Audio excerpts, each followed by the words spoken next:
Olá, muito boa noite, sejam bem-vindos a mais um episódio de Liderança na Prática.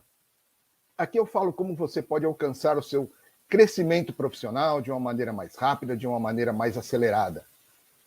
Sou Sérgio Oias e eu falo sobre liderança. E hoje o tema é pare de brincar de bombeiro. É sério, brincar de bombeiro, quando você é criança é muito legal. Mas, gente, adulto e profissional, ficar brincando de bombeiro não é uma boa. Bom, antes de dar início aqui ao nosso conteúdo, por favor, gente, quem está assistindo, confirma para mim se está chegando a imagem, se está chegando o áudio. Essa live está sendo transmitida no Instagram, no Facebook e no YouTube. Então, por favor, olha, o pessoal já está me dando um ok. No YouTube está ok. No Instagram, gente, está chegando imagem, está chegando som. Ó, no Facebook também já deram ok. Sabe que eu tenho meu pessoal da produção, né? Produ esposa, Produ filha número 2. Esse pessoal aqui que me ajuda. Então tá bom, vamos lá. Repetindo, o tema de hoje é pare de brincar de bombeiro. O que eu quero falar com vocês sobre isso? O que é pare de brincar de bombeiro? Veja, eu vou explicar para você que você precisa trabalhar com melhor eficiência e sem perder tempo, principalmente sem perder tempo. Você precisa se dedicar ao que é mais importante.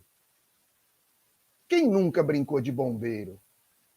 Aliás, como que anda o seu dia a dia, né? Então, assim, sabadão, tal, talvez você nem tenha trabalhado hoje, talvez seja o primeiro dia da folga semanal, mas como é que foi a sua semana? Tá corrido? Deixa eu perguntar uma coisa. Será que acontece aquilo de você chegar no trabalho, ou às vezes não é chegar, né? Hoje em dia, muita gente ainda em home office, começa o seu dia de trabalho e você está cheio de incêndio para apagar? Está cheio de coisa urgente para resolver? Então, gente, se você fica apagando incêndio, você está brincando de bombeiro, não é isso? Então, assim, precisa parar de brincar de bombeiro, tá? Olha como é prejudicial. Às vezes você vai dormir e aí você tem um pouco de dificuldade de dormir pensando nas atividades do dia seguinte, nas tarefas que ficaram para o dia seguinte, porque se ficaram, elas são urgentes, né? Você não resolveu hoje, então tem algumas que não deu tempo. Nossa, amanhã eu tenho que, primeira coisa a fazer é isso, segunda coisa é isso, né? Você começa a desafiar as leis da física, porque às vezes você tem 3, 4 primeiras coisas para fazer. Não, em primeiro, o que você tem que fazer primeiro? Tem que fazer isso, isso e isso. Não, gente. Em primeiro. Não adianta falar 3. Não, mas as 3 são urgentes, as 3 são prioridade. Né? Às vezes você acorda no meio da noite. Eu tive uma época na minha vida que eu tive esse problema. Eu acordava no meio da noite com uma certa ansiedade, porque eu ficava lembrando das atividades do dia seguinte, das tarefas urgentes que eu tinha para desempenhar no dia seguinte. Depois eu fui aprendendo algumas técnicas, né? Uma técnica boa é colocar Eu tinha um bloquinho de notas, então tinha papel e caneta, então se eu acordava eu escrevia, né? Com medo de, nossa, pensei nisso aqui, senão eu vou esquecer. Hoje em dia você vai lá no grupo Eu do WhatsApp, né? Ó, aprendi com a minha filha. Criei o grupo Eu, que assim eu mando mensagem para mim mesmo, né? E por último, eu desenvolvi uma grande amiga, né? Paixão, não fica com ciúmes, não, eu vou explicar, tá? Quem é essa grande amiga? A minha grande amiga é a agenda do Google. Nossa, essa é a minha melhor amiga. Nesses últimos tempos, ela tem sido uma grande amiga, a agenda do Google. Lá na agenda do Google, eu coloco tudo que é importante, tudo agendado, e aí não encavala as coisas, né? Aí, o que aparece para fazer? Aparecem coisas fora da agenda para fazer? Aparecem, mas significa que elas não eram tão importantes. Então, se der para fazer, eu faço. Se não der, eu agendo essa tarefa, essa atividade, né? Então, tá. Então, repetindo, hoje a gente vai falar de como que você deve trabalhar sem perder tempo, tá? Eu não vou falar aqui sobre os incêndios, acidentes, tá? Não é sobre bombeiro realmente, gente. Mas eu vou falar como você não deve trabalhar de bombeiro, a não ser que você seja um bombeiro, uma bombeira. Mas eu vou ensinar, inclusive, um caminho. Tem várias coisas que você pode fazer para não ficar apagando incêndio o tempo todo. Né? Tem muita coisa que você pode fazer. Mas uma das técnicas que a gente vai mostrar hoje aqui é a delegação. Delegar. Delegar é extremamente importante. É uma das ferramentas para você ganhar tempo. Né? E hoje você vai ter essa oportunidade, tá? Você vai ser introduzida a essa ferramenta, a essa técnica, delegação. É claro que o nosso compromisso aqui é de 30, 40 minutos de live, eu não consigo me aprofundar, mas eu consigo, pelo menos, introduzir o assunto. E depois, se você achar interessante, você se aprofunda nesse assunto. Mas você vai achar interessante sim, tá? Deixa eu só ver. Tá tudo funcionando, YouTube, Facebook, Instagram. Ótimo. Então tá, deixa eu dar um exemplo. Eu vou dar primeiro um exemplo meu mesmo. Eu tenho a minha empresa, a G Call Center, e eu delego muito bem. Muito bem. Hoje, por acaso, eu fui na AG, porque precisei fazer uma reunião e a gente usou lá a minha sala na empresa para fazer essa reunião hoje. A parte da manhã inteirinha eu fiquei lá na empresa. Mas já tinha, acho que umas 3 semanas que eu não ia na empresa, tá? E não é mais por causa do Covid. Lá a gente tem todo um protocolo, tem um distanciamento, todo mundo de máscara, álcool gel e tal, álcool em gel, então tá tudo certo, né? Mas eu não vou porque eu delego, não tem a necessidade da minha presença. E eu uso esse tempo que eu estaria lá, as tarefas que eu deleguei, eu uso esse tempo para coisas que hoje são mais importantes. Ir atrás de novos clientes, ir atrás de novos serviços, né? A gente está saindo de uma pandemia, eu perdi bastante cliente na pandemia, e está sendo uma luta para recuperar cliente. Não minha, né? Acho que de todo mundo, né, gente? Pois bem, então lá na AG eu delego muito bem. Já são pouquíssimas as tarefas que estão comigo da empresa, né? Uma das consultorias que eu faço, uma etapa agora da consultoria, a gente está transformando a coordenadora em líder. E aí eu falei para ela, você precisa começar a delegar. Desculpa, gente. Você tem que delegar. E nós começamos agora num processo de preparar as pessoas, preparar as tarefas que ela vai delegar, porque ela precisa ganhar tempo. Tá? Quando a gente fala em delegação, em ganhar tempo, eu quero aproveitar para falar sobre um assunto, um tema, que pertence a essa coisa de se preocupar com o importante, deixa o urgente para outras pessoas fazerem, que é a terceirização. Então, vou aproveitar e falar um pouquinho, rapidamente, a terceirização. O que é a terceirização? Terceirização é quando você tem uma empresa que fornece a mão de obra ou você tem uma empresa que presta o serviço. Essa é a terceirização total. Você presta um serviço para uma empresa. Por exemplo, eu tenho uma empresa que é um call center. Então, os meus clientes terceirizaram o atendimento telefônico, o atendimento de WhatsApp, o atendimento de redes sociais. Hoje, eu falo call center, mas o nome mais atual é contact center, porque nós fazemos um atendimento omnichannel. Em todos os canais nós atendemos. Então, lá a gente tem o serviço de contact center e as empresas, em vez de terem sua própria equipe, o seu próprio sistema, os seus computadores, o seu espaço físico, o mobiliário, as regras de ergonometria, ou seja, eles terceirizam tudo isso comigo. Eles me contratam e eu presto esse serviço no meu espaço, com os meus colaboradores, com os meus equipamentos, o meu mobiliário, seguindo as regras. Com isso, eles ganham tempo para cuidar da atividade fim. Então, por isso que, quando a gente fala de terceirização, é um terceiro prestando aquele serviço. A terceirização faz com que as empresas ganhem muito tempo e ganhem prioridade naquilo que é a atividade fim delas. Então, é uma grande jogada terceirizar. Terceirização começou no mundo lá na década de 50, em hospitais americanos, quando eles começaram a terceirizar limpeza. Então, os hospitais perceberam que eles não precisavam se preocupar mais com a limpeza, porque limpeza de hospital é uma coisa séria. E demanda energia, demanda dedicação, demanda alguém preocupado, algum especialista nisso. Bom, apareceram empresas especialistas em limpeza e se ofereceram para fazer a limpeza dos hospitais e foram muito bem-vindos, né? Depois, transportes começaram a ser terceirizados. Antigamente, transportava o próprio material, o próprio equipamento, o serviço de ambulância foi terceirizado. E aí, rapidamente ganhou o mundo, né? No Brasil, os empresários que trouxeram a terceirização para o Brasil cometeram um equívoco. Porque uma das coisas que acontece com a terceirização é a redução de custo, né?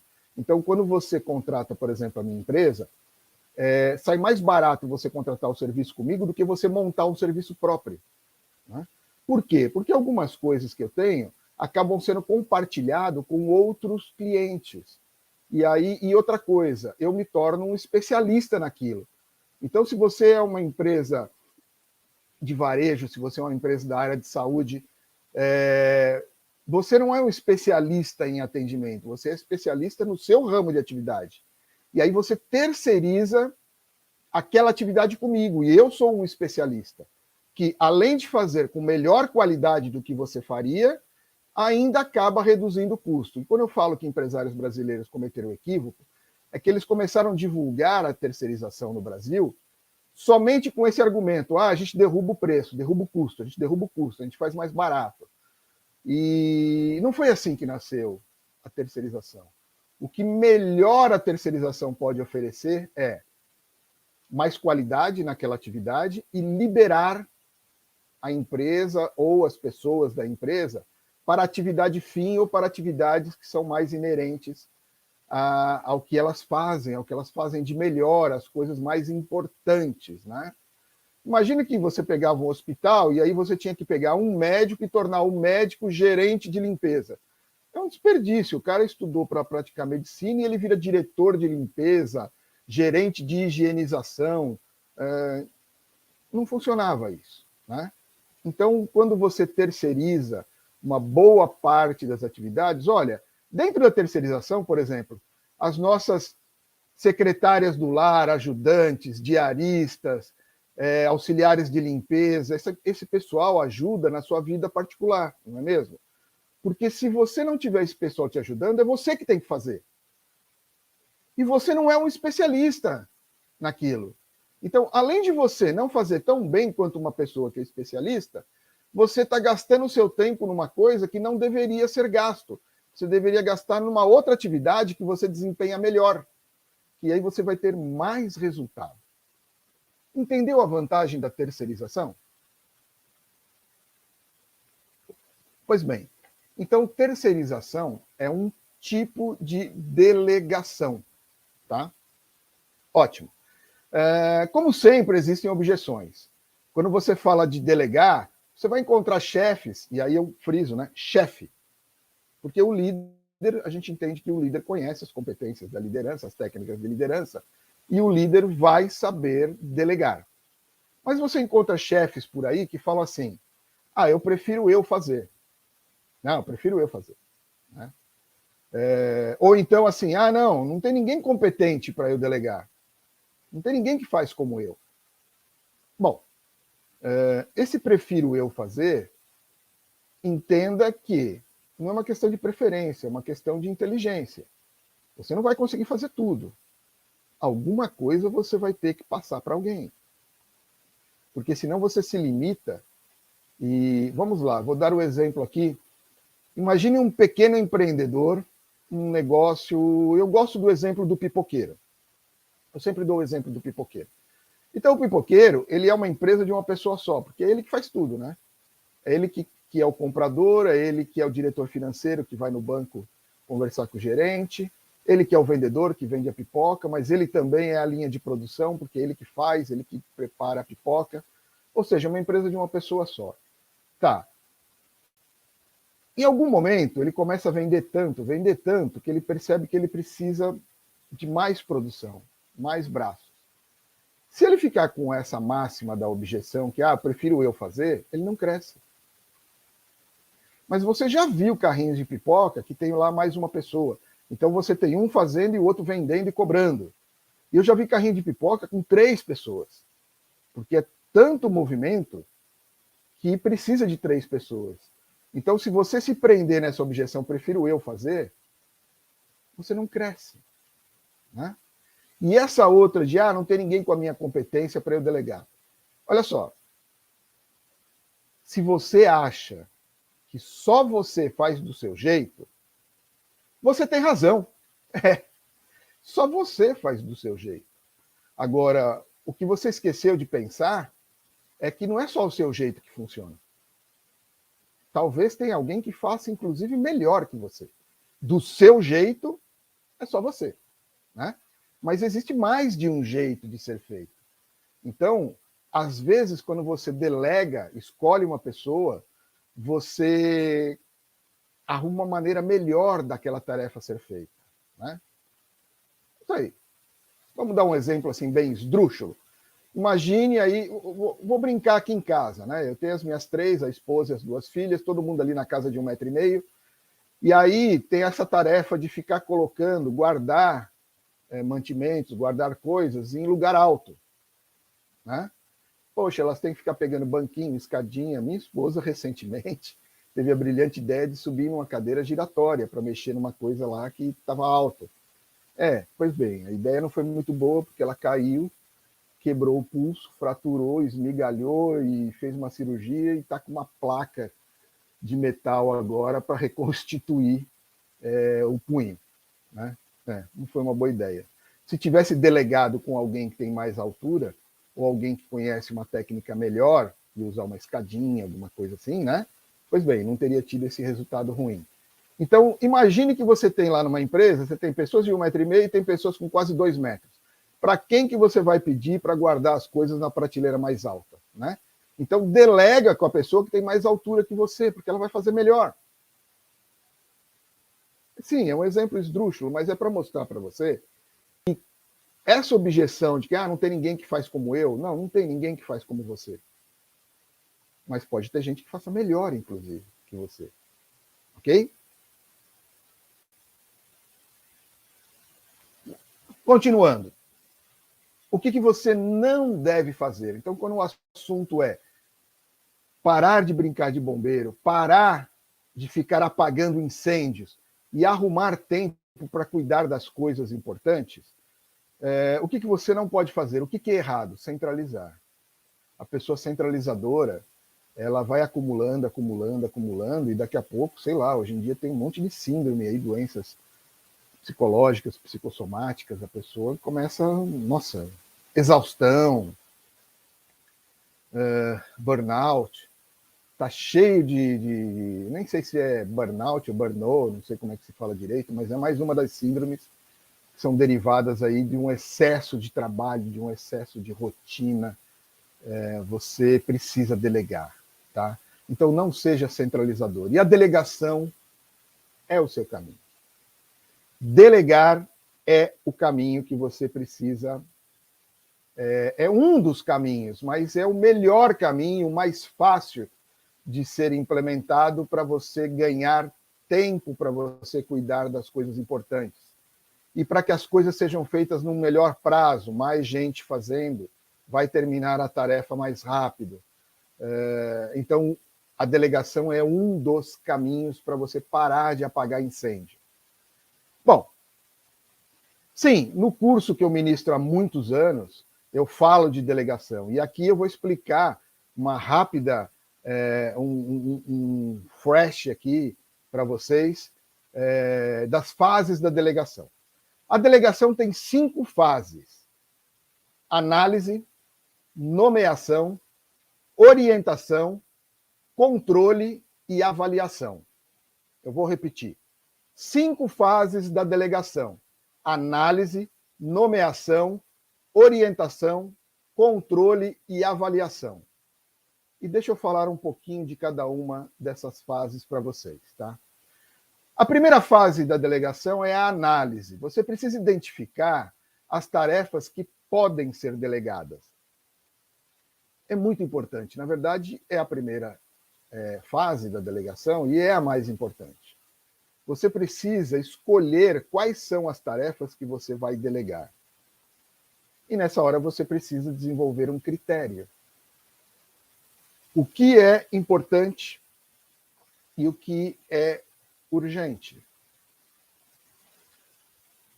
Veja, você tem inclusive aquela matriz de Eisenhower, que a gente já colocou desafio aqui, já mandou de graça para as pessoas que participaram, já fiz vídeos explicando a matriz de Eisenhower, que é aquela matriz que faz a comparação do urgente e do importante. Então, quando você tem alguma coisa que é urgente e importante, é crise. Virou crise. Né?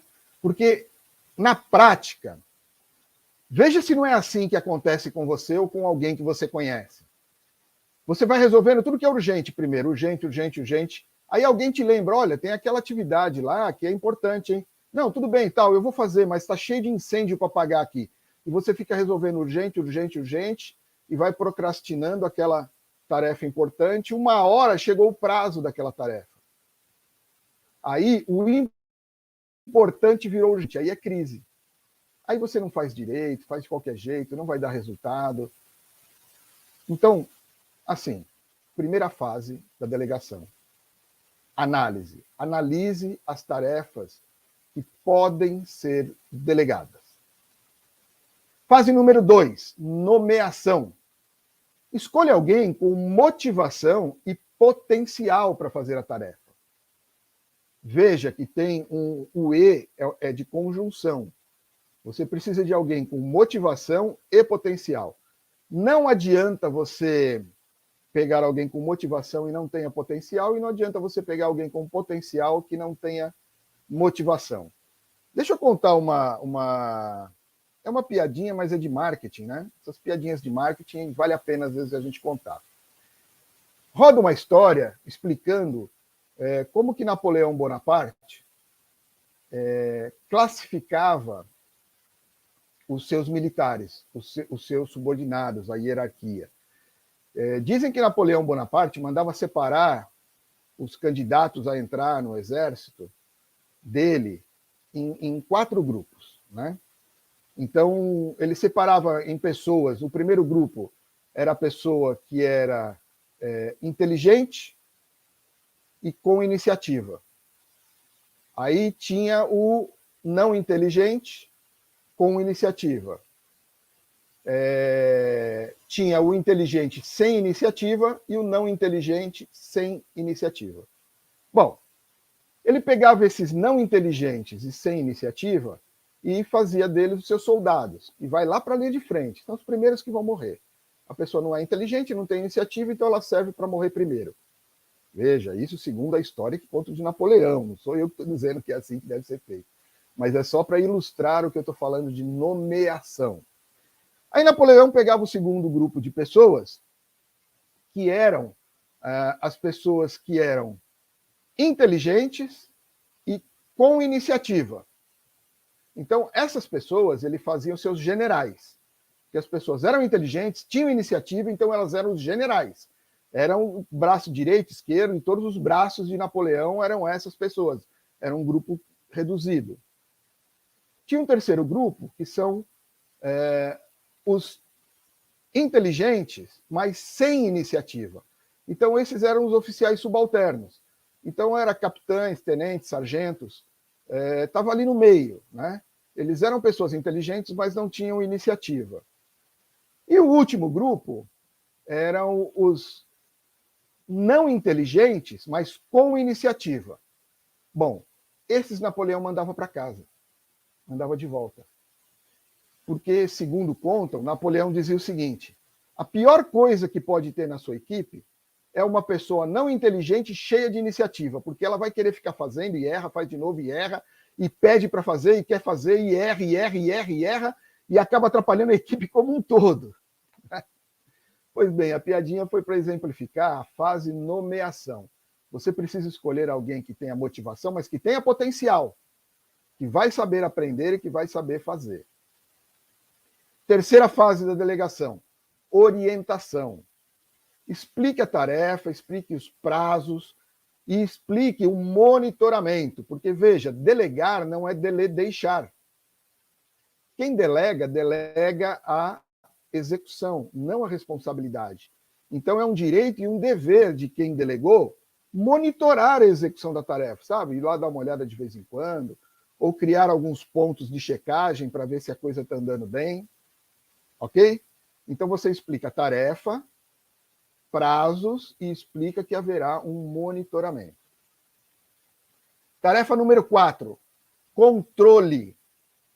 Você não falou que ia monitorar? Então você vai lá agora e monitora. E nessa fase de controle, você tem que incentivar. Então, na fase número 4, controle, você monitora e incentiva. Alguma coisa do tipo, vou dar uma passadinha lá amanhã à tarde para ver como é que está a tarefa, e aí você chega lá, a tarefa está 80% do que você queria, ok. Elogia, parabeniza, mostra tudo que está sendo feito certo e que você gostou, e depois peça para corrigir os outros 20% do que ainda não está sendo feito do jeito que você gostaria, né? Mas incentivar é muito importante, monitorar é muito importante nessa fase de controle. E a fase número 5, avaliação. Você precisa avaliar o trabalho e processar as correções em conjunto. Você precisa fazer isso com a pessoa a qual você delegou a tarefa. Um erro que muita gente comete é fazer avaliação com um terceiro, com um outro, que não está envolvido no processo. Sabe? Coisa de chefe que faz coisa errada. Ficar comentando com o outro. Poxa, deleguei aquela tarefa lá para a dona Maria. Nossa, tá horrível, hein, dona Maria? Meu Deus, cara, ela fez tudo errado. E aí você fica falando para todo mundo e não fala para a pessoa. Inclusive, isso é uma das competências que o líder precisa ter, que é saber aplicar o feedback, né? Então, na avaliação, é um feedback. Você chama a pessoa, avalia o trabalho que ele fez. Olha, você fez aqui 90% do que poderia ser feito. Parabéns. Você está dentro da margem que eu esperava. E a partir de agora, essa tarefa é sua. Toda vez que aparecer, é com você que eu vou lidar.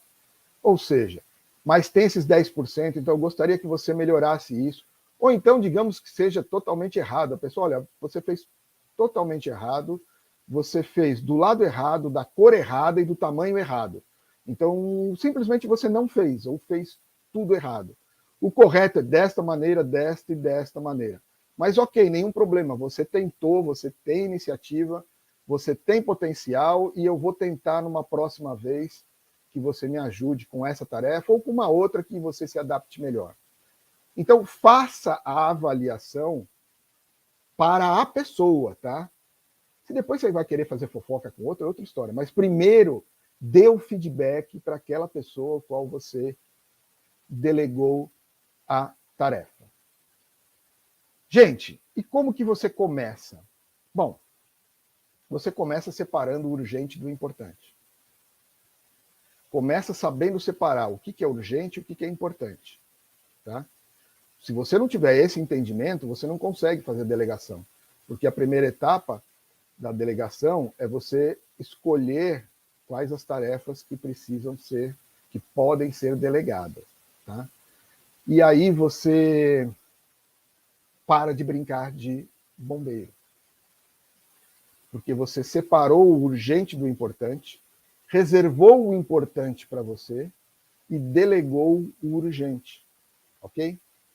Uma dica bem legal que eu posso dar ainda sobre isso é: qual tarefa que eu posso delegar, Sérgio?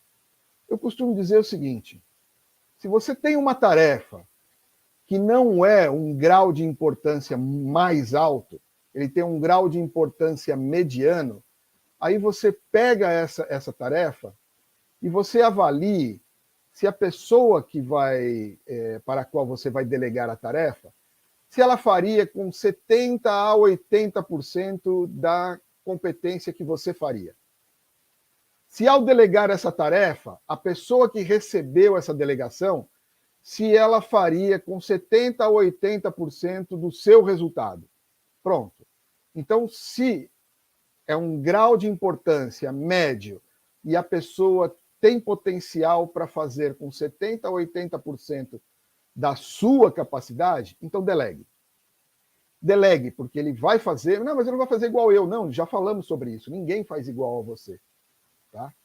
Até porque se aparecer alguém que faz tudo igual a você, ele senta na sua cadeira. Ok? Então, assim, delegue, porque aí você vai pegar as tarefas que têm um grau de importância maior e use esse tempo que você ganhou para se dedicar às tarefas que têm um grau de importância maior. Entendeu isso? Gente, se você entendeu, esse era o conteúdo que eu tinha a passar para vocês hoje. Então vamos fazer o nosso já conhecido resumão da live, né? Então hoje foi mais um episódio do nosso programa Liderança na Prática e o tema de hoje foi pare de brincar de bombeiro. O que eu quis dizer com bombeiro? Porque muitas vezes ou você ou alguém que você conheça fica apagando incêndio. Começa o dia de trabalho apagando incêndio, um monte de tarefa urgente, e daqui a pouco não faz o que é importante, porque não sobra tempo. Aí você empurra o importante lá para frente, quando o importante virar urgente, aí é crise, né? Eu disse para vocês que um dos caminhos para você ganhar tempo e parar de brincar de bombeiro é a delegação. Então, expliquei que a delegação ela tem uma técnica para você delegar, e a delegação acontece em 5 fases. Análise, nomeação, orientação, controle e avaliação. Seguindo essas 5 fases da delegação, e a gente falou um pouquinho de cada uma, né? Você vai conseguir se livrar dessa brincadeira de bombeiro, ok? Comece separando o que é urgente do importante. Reserve para você o que é importante e delegue o urgente. Gente, é isso? Cumpri, deixa eu dar uma olhada aqui. Estou dentro dos meus 30, 40 minutos? Estou, nem cheguei nos 40 minutos.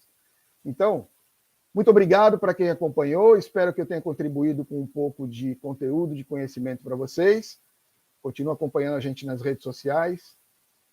Tchau, tchau. Boa noite.